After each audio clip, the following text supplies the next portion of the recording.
Hi guys, in this video we are going to show you how to change the purifier cartridge on Alkin W32 canopy air compressors. First thing you need to do is to remove the top cap, and using a wrench I'm going to start removing the cap.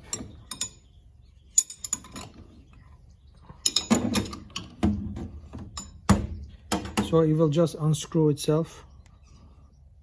Once the cap is loose, you're going to remove the cap. You'll pull the old cartridge. This is a plastic cartridge. I'm going to be swapping this with the aluminum repackable cartridges.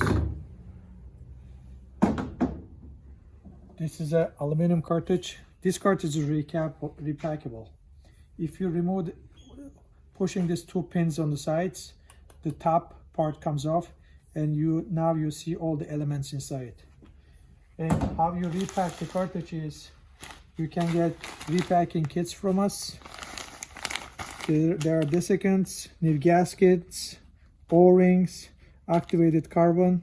So it becomes a brand new cartridge, and there's the instructions paper inside, shows you how to repack it accordingly, each element in the cartridge.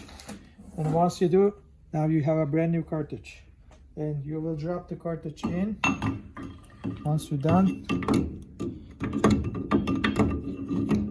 and push it in. Once you push it in, O-ring is gonna sit in its place, and now you can put the cap back inside and screw it back, and you are all done. But it's always good to apply some O-ring loop around this O-ring on the cap, so you're not gonna damage the O-ring while you're inserting it.